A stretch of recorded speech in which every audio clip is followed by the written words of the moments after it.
Welcome back, everyone. I'm Sarah Peck, and this is the Startup Pregnant Podcast.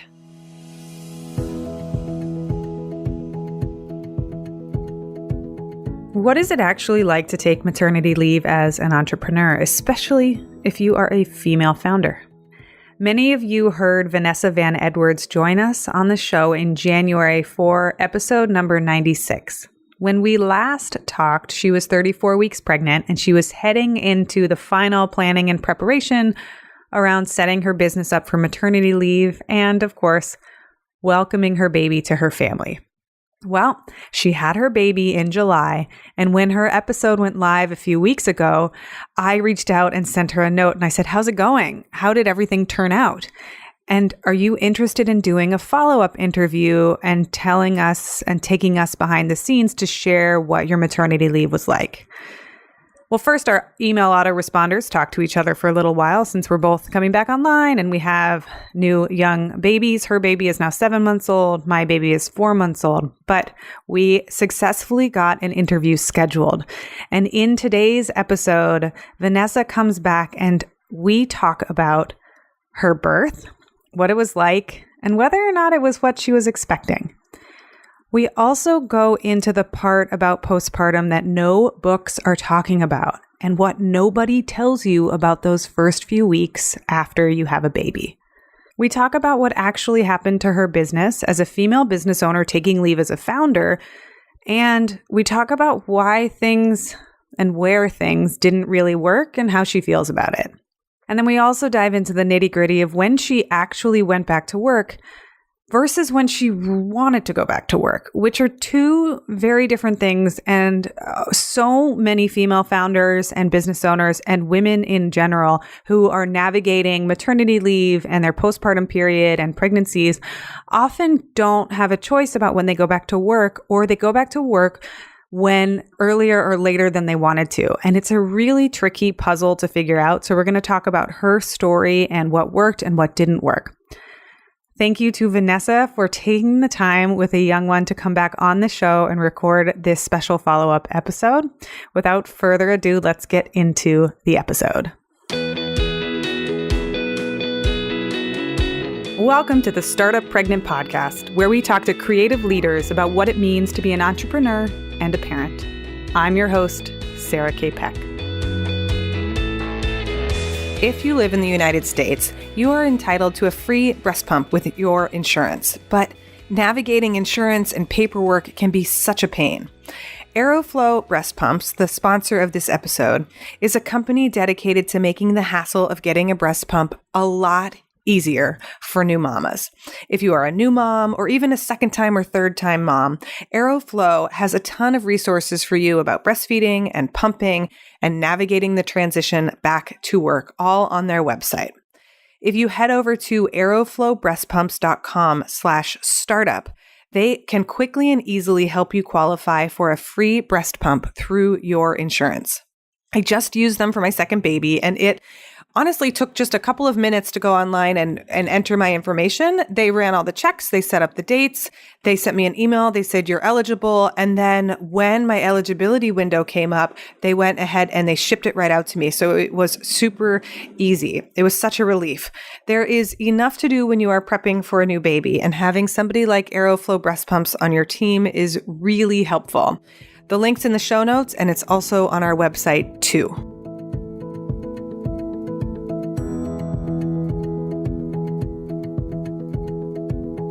Hey everyone, I am so excited to have Vanessa Van Edwards join us on the show for a part 2. Vanessa, welcome back. Ooh, that was a quick 9 months. I like it. The last time we recorded, you were 34 weeks pregnant. We recorded in June of 2018, I believe. And then a quick presto changeo, insert the magic noises of like, woo, time warp. And now you have a child. It was so easy. So oh my gosh. easy. Just a little boop, boop, boop, boop, boop, boop. Wait, can I ask you a question before you ask me a question? I don't know if this is allowed. You're the first person who's done it, but go ahead. My dad said that my voice changed after giving birth. I called him. He was like, "Who is this?" I was like, "It's your daughter." He's like, "No, it doesn't sound like you." So do I sound the same? I think so. Like you sounded like you to me. That's a good question. You sound like you could have just had a cold. I Like, didn't. yeah. Maybe it's the So it sleep did change. deprivation. Are you sleep deprived? Well, yeah. I mean, come on. That's like a trick question, actually. Trick question. It's like option A, everyone listening hates you. Option B, no, just kidding. Okay. So first question, I asked this on the last podcast. What time did you wake up this morning and what was the first thing that you did? So this time I woke up actually at 7 because little one is sleeping 7 to 7. And the very first thing I did is I put on my socks because I've learned that if I don't put on my socks, my feet are cold all day because I literally never have a chance again to put on socks. So I put on socks and then I nursed my baby. People who don't have children are like, what do you mean you can't put socks on for the rest of the day? You know what I mean though? If you don't put socks on, very first thing, it will be 5 hours until you have a chance to put socks on again. Correct. And why is that? I don't know, but I have fuzzy socks and I leave them literally right by my bed. Like they're right by my bed to put on the moment I get up. And then you nurse. How old is your little one? She is almost 7 months old. Oh, Little Sienna. I know. Sienna. So first, I guess, how did the birth go? Okay. So I don't know if other people have felt this way, and I've listened to a lot of your episodes. Someone might have mentioned this, but I think I was way over-prepared for the birth and way under-prepared for parenting. I don't know if anyone else felt that way, but I think like I was so caught up in it's a huge experience, birth, and I probably read 10 books on just birth. Videos, talk to everyone. Whenever you meet a new mom, you're like, how was the labor? How was the birth? But you so rarely are like, how was the first 3 days? Tell me about the first 3 days. So I think I was way over prepared for birth. And that meant that birth was great. Actually, well, if I had to sum up birth in one word, I could probably give it one word. Are you ready for it? Mm-hmm. I want to know. Vomiting. That was the theme of my birth. Do go on. Yeah. And now you're like, tell me more. Please tell me more. Leaning in on that. Yeah, my water broke, and which was very exciting because it was like, okay, it's happening for real. One of my biggest fears was like not knowing if I was in labor, which now that I've been in labor is laughable. So when my water broke, I was like, great, it's happening. She was 6 days late. So I basically was doing nothing for 6 days except waiting for her to come and answering 500 texts every morning asking if she had come yet. And so when my water broke, I was like, yes, it's happening. Let's go. But of course, it's not that fast. And went to the doctor. She's like, yep, your water broke. And now we wait. Go home and wait. So I waited and we walked. My husband and I walked. We waited. Nothing. And then a very nerve-wracking thing happened where my doctor called and said, listen, which you never like that. When a doctor calls and says, listen, never good. She said, your hospital is about to go on divert, which means it's full, which is crazy because whoever thinks their hospital will be full. And I was like, what? So she's like, listen, I need you to basically go to the hospital, like in labor, which I was in labor, but I wasn't really. She's like, and just show up and I'm going to call and make sure that they get you in.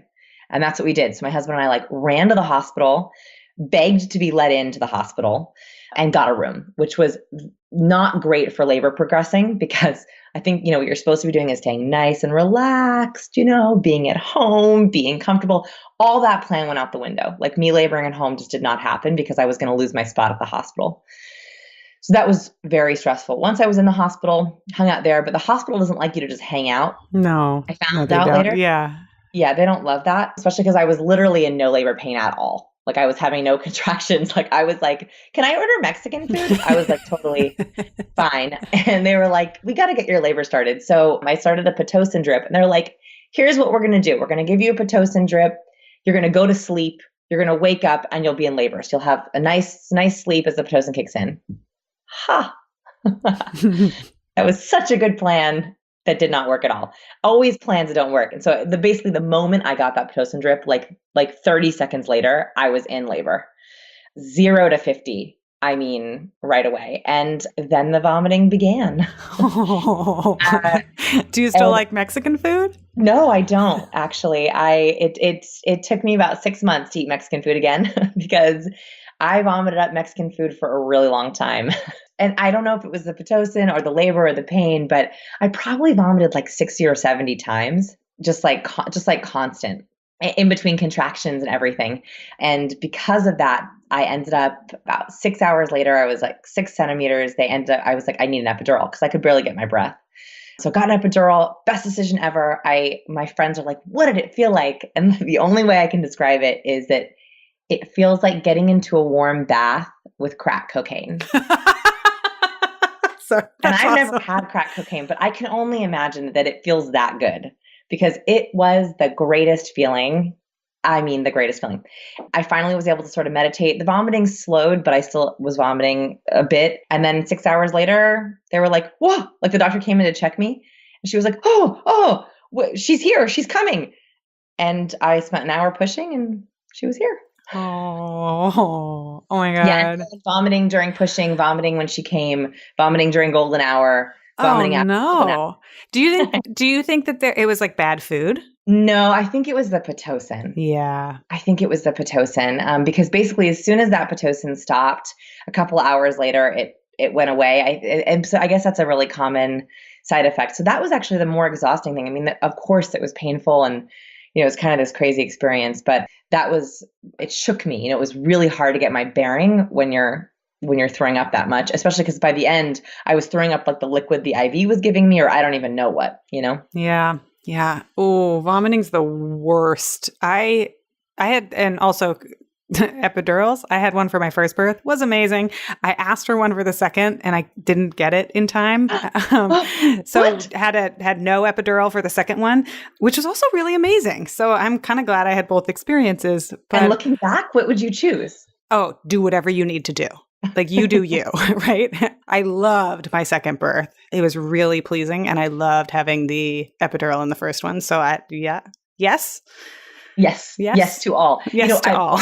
All that being said, it was an experience that I felt a little overprepared for in the sense that I had really good help. My doctors knew what to do. I probably could have read one book and it would have been okay. And it was a way better experience than I thought. Like even right as it was happening, even while I was vomiting, I was thinking, this is better than I thought. And that's really weird to say.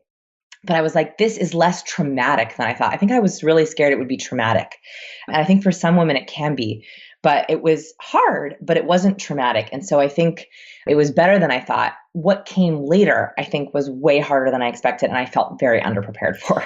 Like the recovery process or the new child process? Or take us there because I want to know how those first 10 to 12 weeks were with Sienna and being a new mom.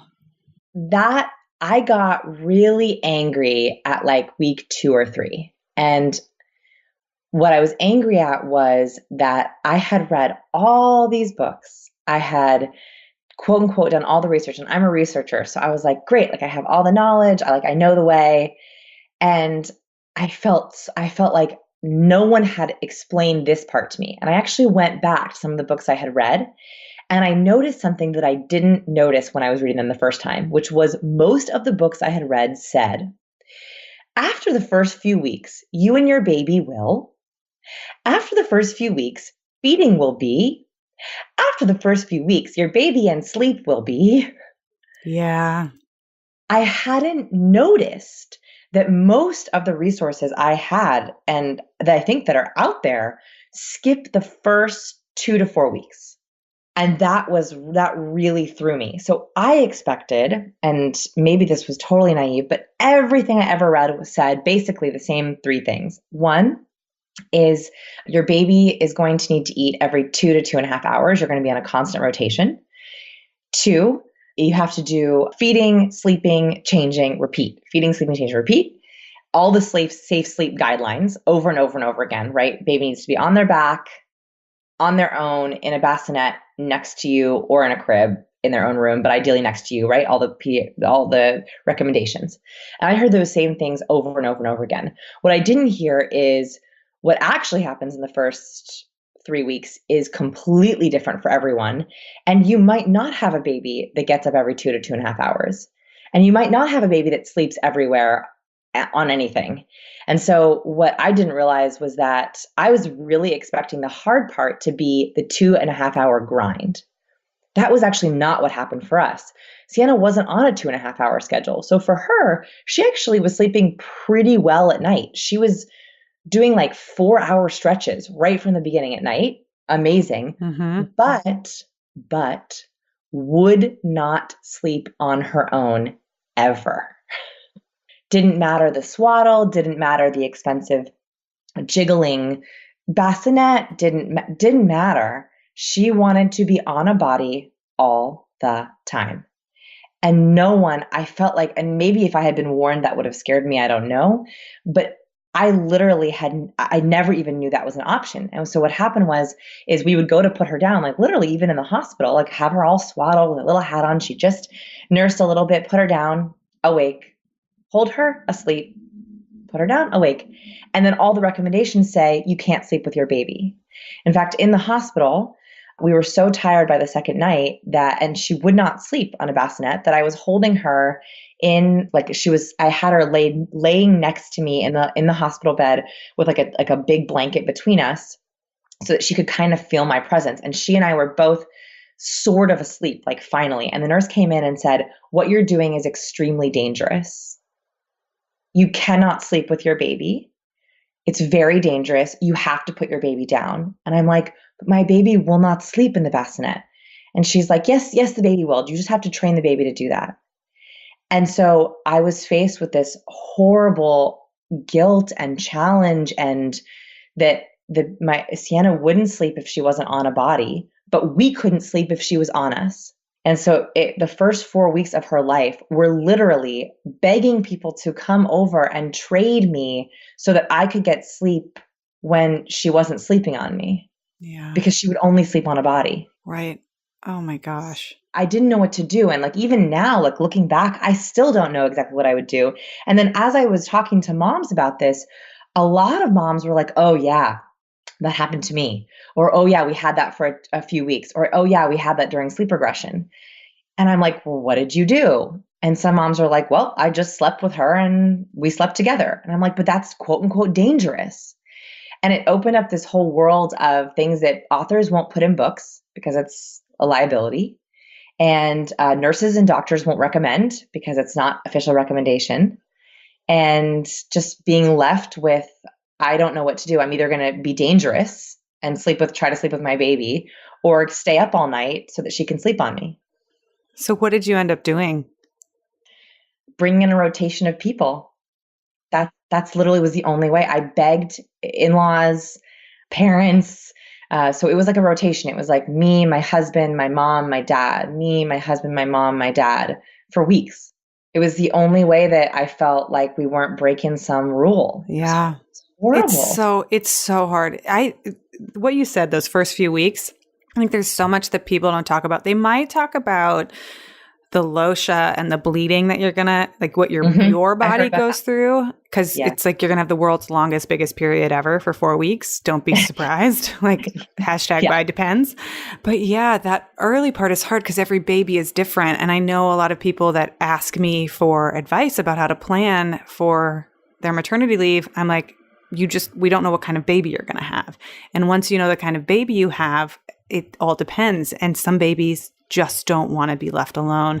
So one recommendation I have for people listening, if you're pregnant and you're like really scared, what you can do in advance is find a number of a local night nurse, a local lactation consultant, basically shore up your resources.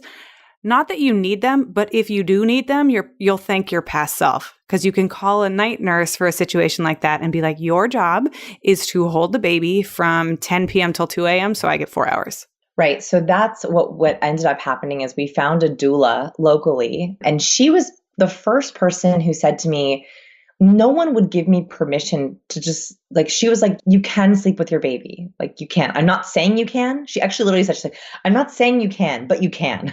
Yes. Because Yeah. she was so, everyone's so afraid to tell you that.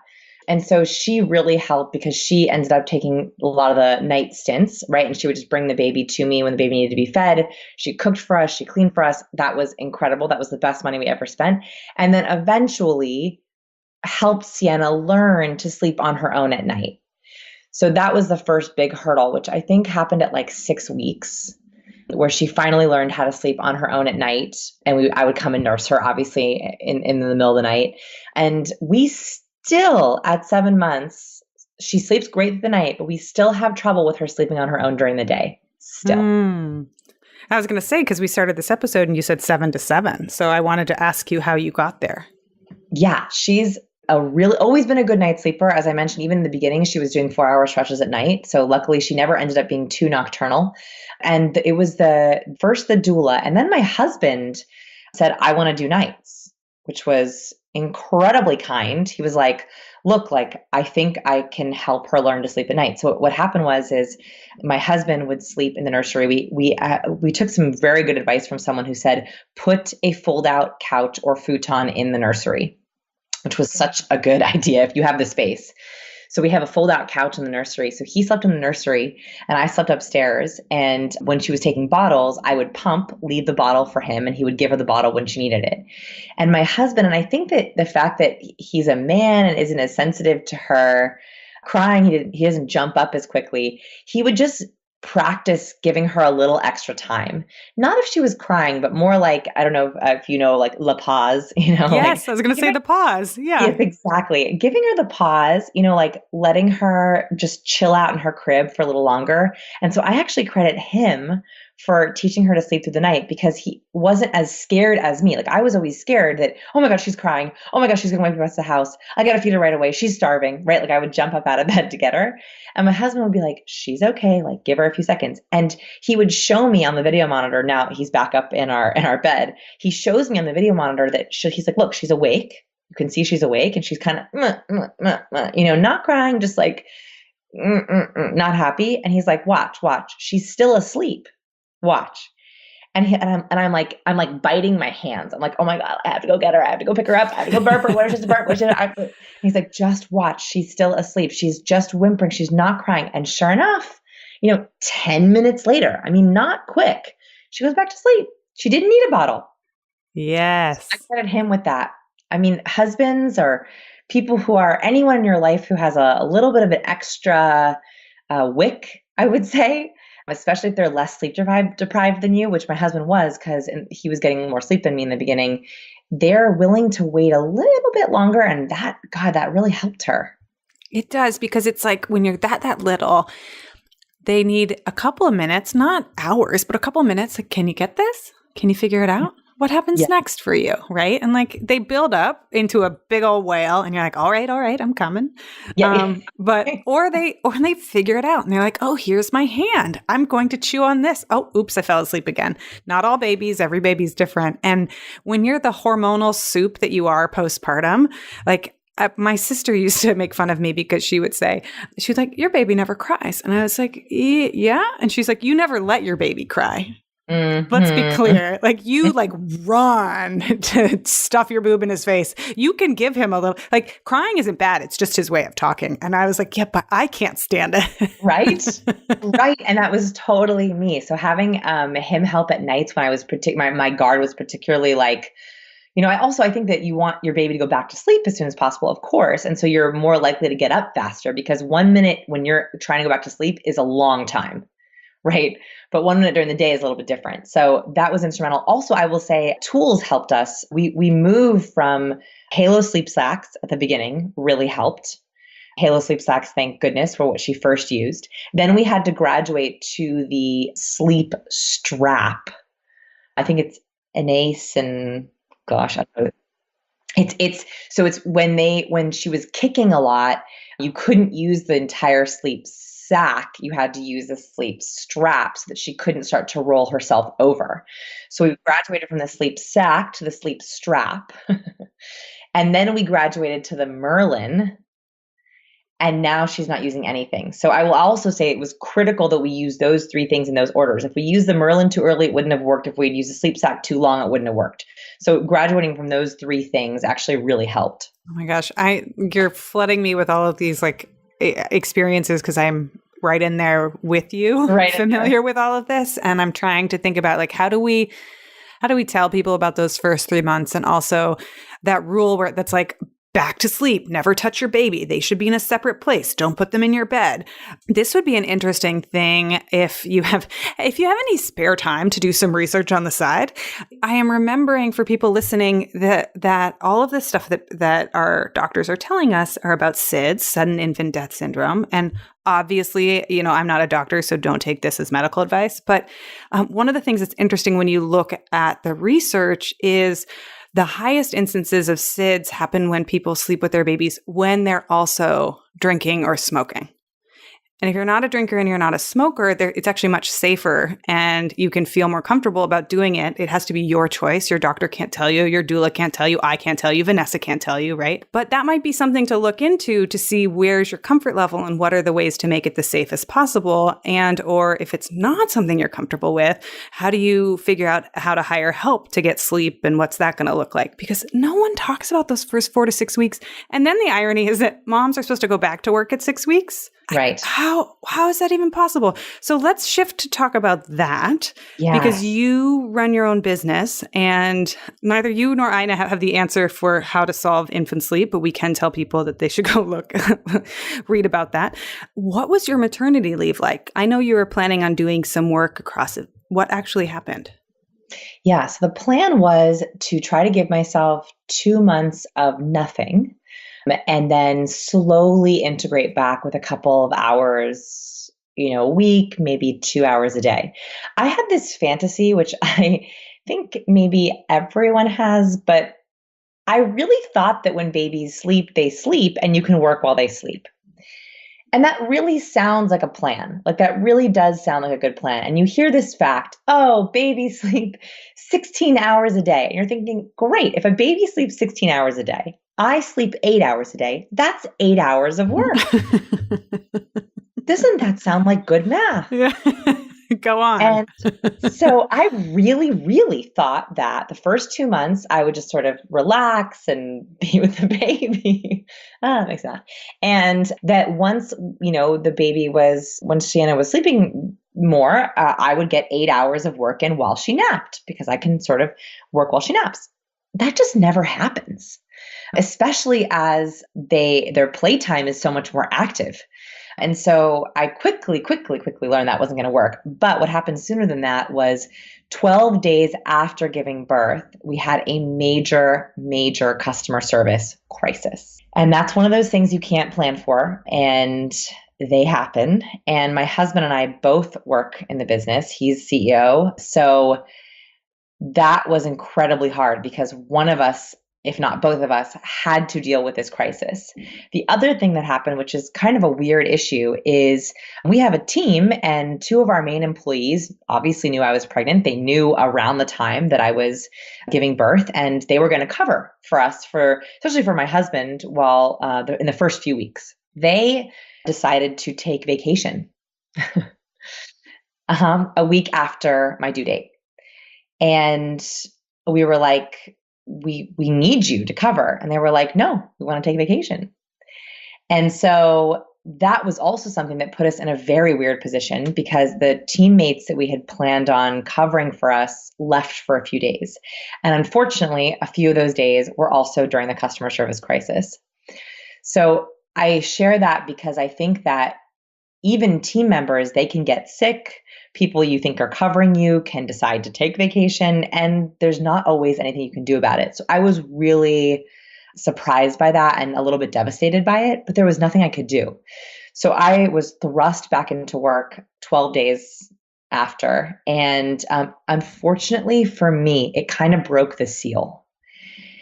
And I don't know if anyone else I don't know if you experience this, but it's like when you're out, but I couldn't just put my toe back in. I couldn't just solve the customer service crisis and then go back to being out. And it wasn't the easiest thing to fix. So it was 2 or 3 really hard weeks of trying to work while she was sleeping during the day. And then after that, she was about 5 or 6 weeks old. And I was like, well, guess I should just go back. So did you end up going back? I did. Yeah. Oh. Yeah.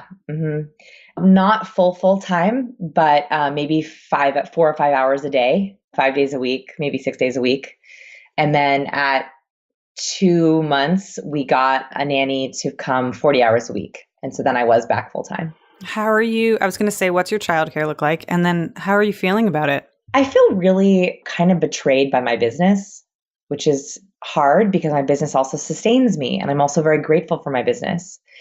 And I also have to remember that like the customer service issue, it wasn't all of our readers, it wasn't all of our students, it was a couple people.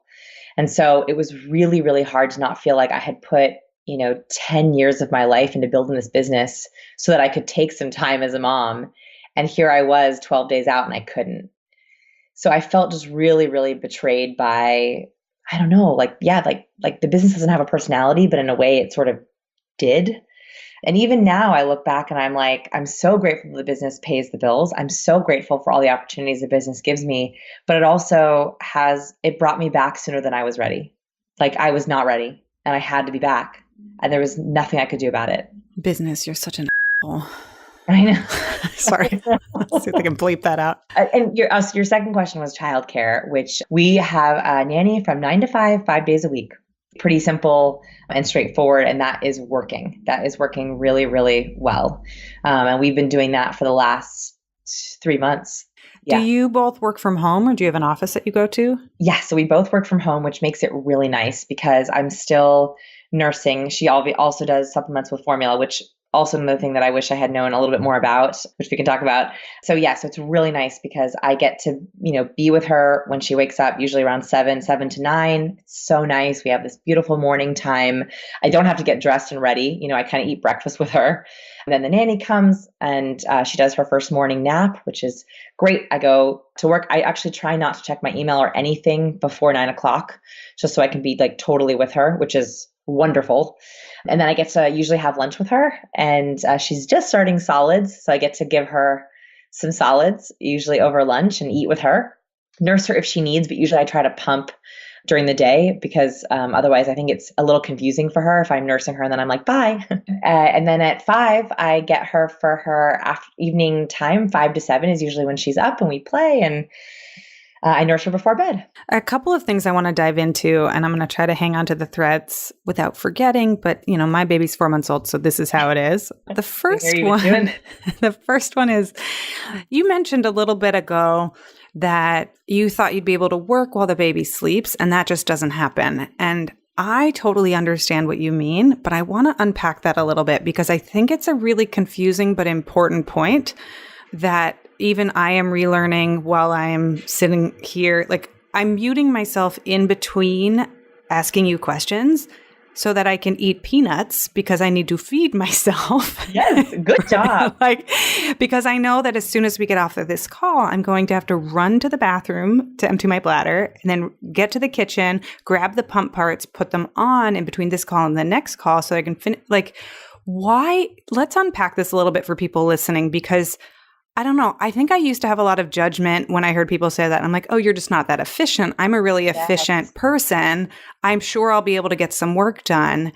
And the only way, and I'm very vocal about this because I think it's important, the only way I've been able to do work while they nap is for some unknown reason, I have children that take 4-hour naps during the day. Wow. Yeah. So people listening, that's unusual. I don't give them melatonin. I don't know what it is, but they just happen to. So I have been able to do a little bit of writing, but that's far and away not normal for babies. And I still struggle because I have to still feed myself and water myself, pee myself, pump myself. Those things come first before writing. And then by the time I get all of those, I realize my armpits are so smelly. I should probably shower myself. And then the baby wakes up. Okay. Yes, let's unpack this because I wish someone had unpacked this for me. So here's why it's possible but very hard to work while they sleep. And it is correct that babies do often sleep for about 16 hours. So why don't you get 8 hours of work time or free time or playtime?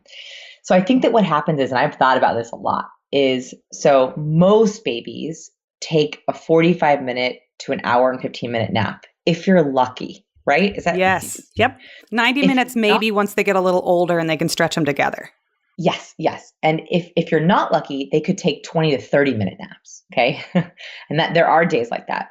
So if you just take the average nap, which is 45 minutes, and I think it's about 45 minutes from what I've read from my friends I've talked to, a 45-minute nap is about average from age 3 months kind of on for a while, like in that stage where you're trying to figure out, can I work right now?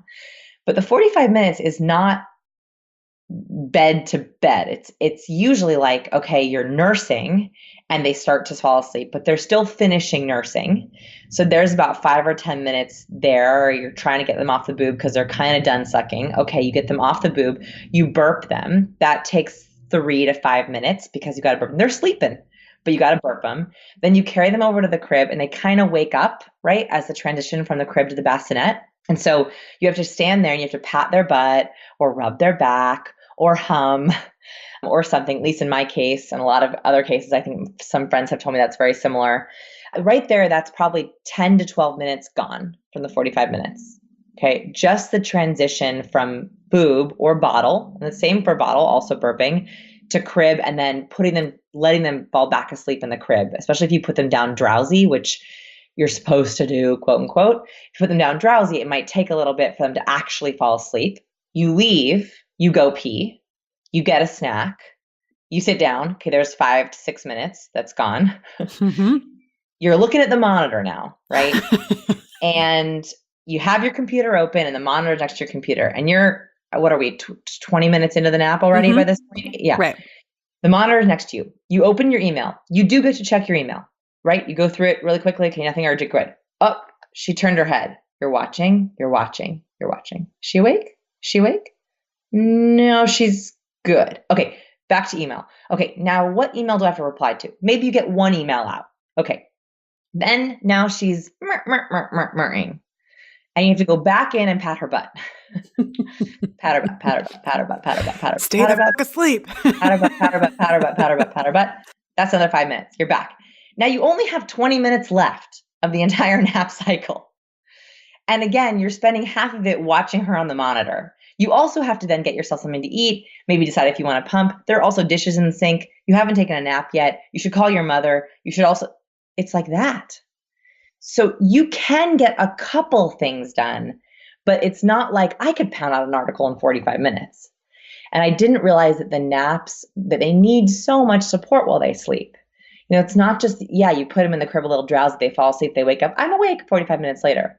They need a lot of help, at least Sienna does, and I think that a lot of babies do while they're actually sleeping. And you're lucky if that's not the case. And if that's not the case, you still also want to take a nap yourself, do the dishes, you know what I mean? So that I just didn't expect all that. I don't know if that was a super long answer, but that's what I wish I had known. It was great. Because I think it's the logistics that people skip over. Just like they skip over those first 2 or 3 weeks. They're like, after the first couple of weeks, there's just these details in the minutia of it where, from an outside observer, if you read, oh, they eat every 2.5 hours. Piece of information that's missing is it may take them 45 minutes to eat. Yes. And then you only have about an hour and a half in between feeding sessions, and you are stuck in the bed for those 45 minutes while they're eating or wherever you're sitting. And so you may have to really, really use the bathroom. So you finally get your kid to sleep, and you've got that window in between where your kid's going to be asleep for just a short period of time, and you have to run and get stuff. And then you're like, how did I get back to feeding them again so quickly?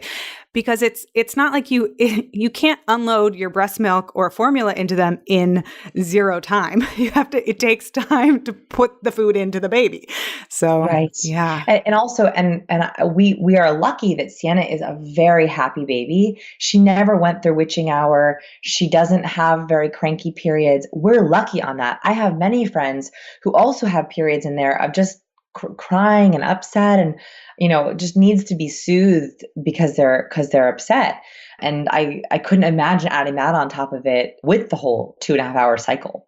Yeah. I mean, when they come out, the transition to the world as a newborn is so challenging and so hard. And their nervous system is so little that they literally are clinging on to us and holding on to us because they're trying to get established. And some babies have like vertigo problems, or they have reflux problems, or eczema, or whatever it is, where they're just like not ready, or colic. The world is not yet, they're not quite situated in it yet. And they need all of you all the time to help them for those first 12 weeks. And I know people who say like, well, I'll just work when the baby sleeps. And I'm like, ooh, please don't make that your backup plan. Like come up with a different plan. If that works, awesome. But don't plan on it or count on it, because this is going to be really brutal for you if it doesn't work. Yeah. And also the other thing I didn't realize, and forgive me if this is like too like wooey, is I thought that giving birth was the most adult thing I could do, right? Like being a mother is the most adulting thing there is. In my opinion, I thought that's what I thought. What I didn't realize is that while it is true that giving birth is very adult, taking care of another human being is the greatest and most honorable responsibility we can have, giving birth and parenting is also very, very regressive for mothers. What I mean by regressive is that as a new mother, you also go back to your baby time, in the sense of all of a sudden, there's no more, if you look at like Maslow's hierarchy of needs is like food, shelter, and then you go up to like the self-esteem and leadership and motivations. All of a sudden, while you're pregnant, you're in the top of Maslow's hierarchy of needs. You're thinking about dreams and values and goals for your baby and meaning with your partner, and you're in deep love and you're grateful. You're at the very top of that triangle. The moment you give birth, the triangle is cut in half and you go right back to the bottom, which is, am I getting enough food? And the answer is usually no, you're not eating enough. Am I getting enough sleep? Are we all safe and taken care of? So all of a sudden you go to the most regressive state, which are the states that you also had as a baby, and you're a beginner again. So just like your baby is a beginner at eating and sleeping and living, you're a beginner at eating and sleeping and living for them and for yourself. And so this crazy emotional thing happens as well, where you're like, I feel like a baby as well. You don't feel like a baby, but your needs are baby-like, and you're a beginner at everything again, and you're back to the basics, which is a very abrupt state of mind and change from being very in your head of, oh, it's the dream, being a parent, being a mother. And so I didn't also expect the regressive nature of being a mom. That's so well said. And it's so true, because you're curled up and you're stuck under a baby. And like, it's so funny because I can see the picture that it looks so serene, but the experience feels like, help, someone get me food. I'm stuck. Like I need someone to feed me. I have to pee. I'm going to wet the bed. Like it is very limiting. And then a huge shift into the space of being very new at something, brand new or unsure or uncertain, and needing other people's help, it can be emotionally and psychologically frustrating and exhausting, because you're like, I'm a person who just gets things done. Why can't I do this? I'm smart. Why can I not even make it to the toilet? It's very hard for very high achieving women. And I think everyone who's listening is probably an incredible achiever that, oh my gosh, I can't even get myself fed properly, is a really almost demoralizing thing. But you've also done this amazing thing by producing this human. So it's like this very crazy thing where you're like, I made this finger, but I can't eat my own sandwich. Like in the same breath. Yes. You know? Yeah, it's so true. So the other follow-up question that I had was about the 9 to 5 schedule, because you said your nanny comes at 9 and then you have her till 5. And I wanted to ask you to do a little comparing and contrasting of your work schedule and your work life before you had a kid and now, and to talk us through what's changed about the way that you show up to work and in life, I guess, in general. Mm-hmm. That's a good question. I will say that at almost 7 months, my work day is actually not that different. And that comes as a great relief that we've figured out a way that when I sit down at my desk at 9, my day is not that different from 9 to 5. I still do all the emails and podcasts and I get to write. The only difference during the day is I'm hooked up to a pump 3 times a day, Mhm. which is a little bit annoying, but it isn't game changing because I work at home. And I get to have lunch with my wonderful daughter.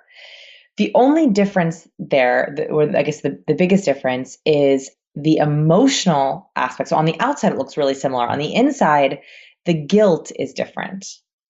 So before, I would work during the day and feel like, yes, I had a great day, got a lot of work done. Now, if I work during the day, I feel like, yes, I worked during the day, yay, but I didn't get to see my daughter. And so when I have a really productive day, it means I didn't get to spend as much time playing on the mat with her.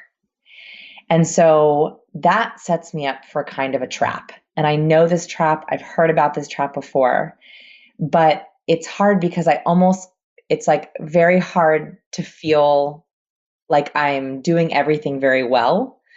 Because if I'm really productive at work, it means I didn't take enough breaks to pop down and see her when she was awake. And if I pop down to spend a lot of time with her and take an extra long lunch with her, I didn't get as much done during my workday. That's a significant emotional burden that I now face every day. Do you think your spouse feels the same way? No, I don't think so. I don't think so. And like that's really hard. And I don't know if that's hormonal or wiring.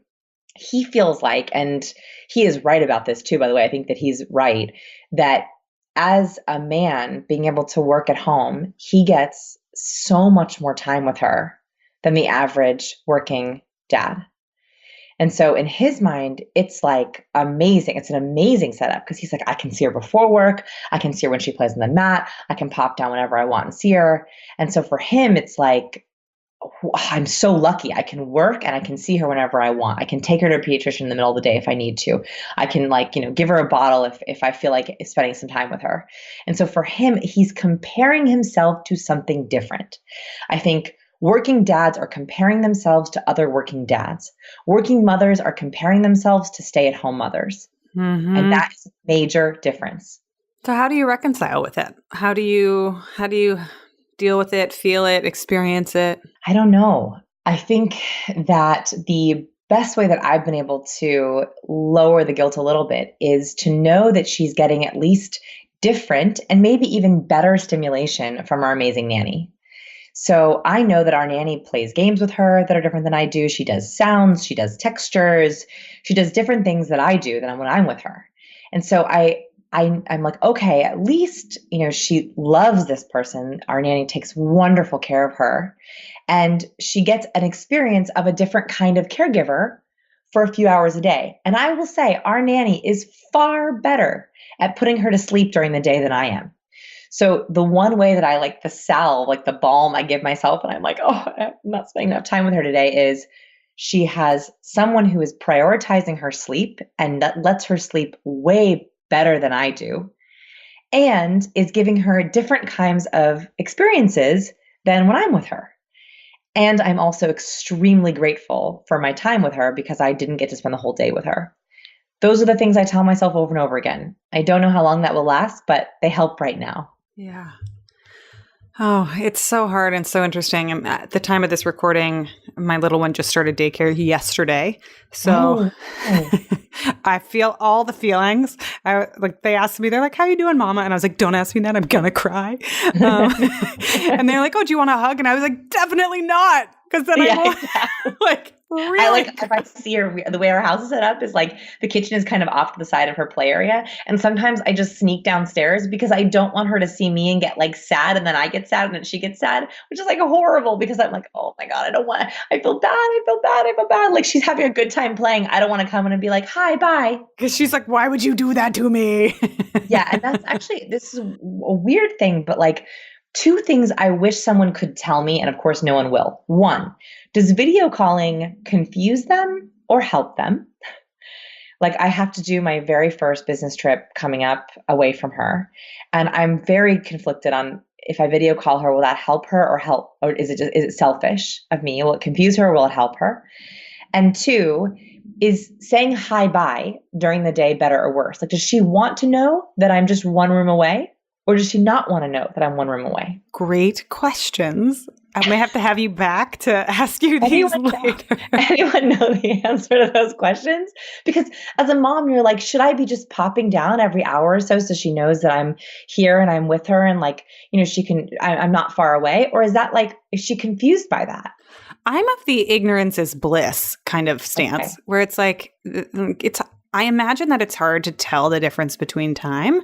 And if they're happy and content and they're there for an hour or 3 hours, whatever it is, they're happy and content. And like we do it, there's our needs and there's their needs, right?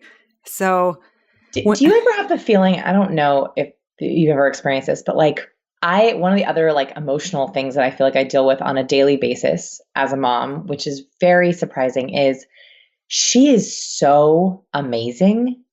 And I feel like so kind and patient. She's so patient. Like I feel like she's like, gosh, mom, catch up. Like I feel like she's so patient. I feel so grateful for her. And I almost feel like, I'm doing her a disservice. Like she's so awesome that I'm not living up to her expectations and needs, and that I feel just like lucky to have her and I wish I could keep up with her.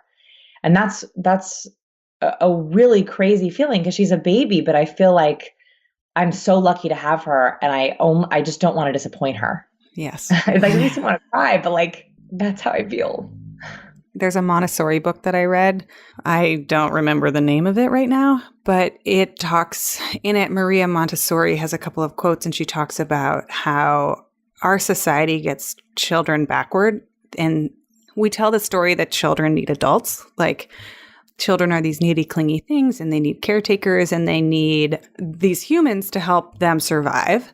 But Maria Montessori says actually adults need children as much as children need adults. There's a symbiotic relationship happening here, and children have as much to teach us as we do them. And I feel the same way when I watch my children, and I'm just in awe of like all of the ways that I still have to mature and grow as a human. And I start wondering, like, if one of the reasons our society is so messed up in so many ways is because we've hidden children, and instead of like we see them as these awful things to like be corralled into special places and hidden from society, and we keep them out of restaurants and they're annoying. And when really, if we would design a world that embraces children, we'd actually like, there's so much potential for the adults and the humans. Anyways, I love what you said, and I feel like you started crying, which is going to start me start crying, which is going to be just a crying episode of the podcast. For everyone listening. Hormones. Yeah. Knowing what you know now, having gone through the experience, if you could change anything about like your journey into parenthood or about your business, or even, I don't want to ask you if you're going to have more children, because I hate that question. But like in a hypothetical world, if you were going to do this again, what would you do next? I think about that like almost every day. And the reason I think about that is because I want a second baby. And that makes me think like for every milestone, basically, I'm like, how will I do this next time? How will I do this next time? Because I'm a learner and I'm an optimizer, and optimizing is great, but it's very hard as a parent because not every baby is the same. So I'm constantly like, what have I learned from this experience? How can I optimize this for next time? Like, and that doesn't always work. So I definitely do want a second. And I don't know the answer to that question. Well, I know some answers. I think that the biggest thing is it was absolutely correct to go in with the spirit of, I want to try to take 2 to 3 months completely off. That was wonderful because that helped me have a little bit of freedom in the beginning. If I knew I had to go back early, it would have been even harder. At least I had my content calendar filled for 6 months. At least I had told everyone I won't be back for a few months. And so that spirit was the correct spirit. Like that was the right way to think about it. And I think going into it next time, I would actually extend it and say, I want to be able to build my business to the place where I could take 6 months off for both kids, knowing that probably something will come up and that's okay. But if I go into it with that plan, at least it will alleviate some of the pressure like it did last time. And I'll have the expectation that something will come up in there, but I should plan for 6 months off. And if I get 2, that would be great. I love that. I love that. I love that. That was what we did for baby number 2 for our little Henry. I tried to do 6 months and got about 3 months, and it is what it is. Yeah. You know, it is. You do the best you can. Go ahead. Yeah. And that I also think that I felt like going back was sort of black or white. And I don't think it is that way. I think that if you run your own business, there's a lot of gray. Like there's a difference between, popping into your email while you're nursing with one hand. That's kind of going back. It's not going back. You're not sitting at your desk. And so allowing a little bit of like ramp up time and building that in where, okay, like I want to take 6 months off from any kind of writing or any kind of big projects or any kind of interviews. But if I want to start to check emails, the emergency emails, the important emails at 2 months, okay, I can start with that ramp up. If I want to do a couple of, team calls at 3 or 4 months to check in, okay. So like it's not just black and white, I'm back or not, especially I think as entrepreneurs, there almost is no black and white, back or not. Yes. Yes. It's funny. I said 3 months and then I just remembered I submitted an article to Harvard Business Review the week before I went into labor, and they approved the draft the day I went into labor. So that morning I was like, oh, you know what? I'll just send this in.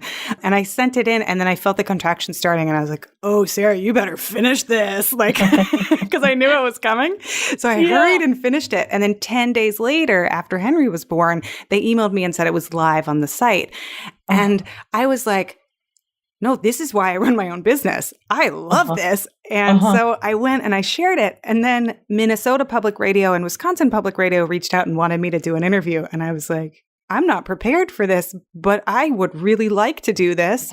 Yeah. So I found a local babysitter. And I was like, all you got to do is hold the baby for 30 minutes. Can you do it? Yes. Like, I'm going to try to string together coherent sentences. Ready? Let's do it. And like, that's creating the space to be able to say yes to the life you want. God, it's hard. It's hard AF, and it's messy, and it's messy. I think that's really the bottom line, is going back and working is not going to be I don't think for most people as clear cut as I went back at 6 months.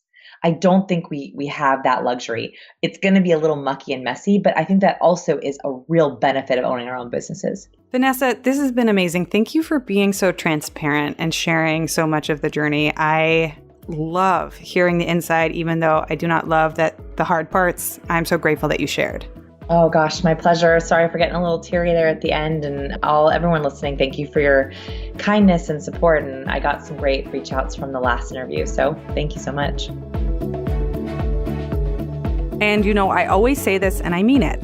Leave us a review on iTunes if you like our show. It takes a few seconds and it really does help us a lot.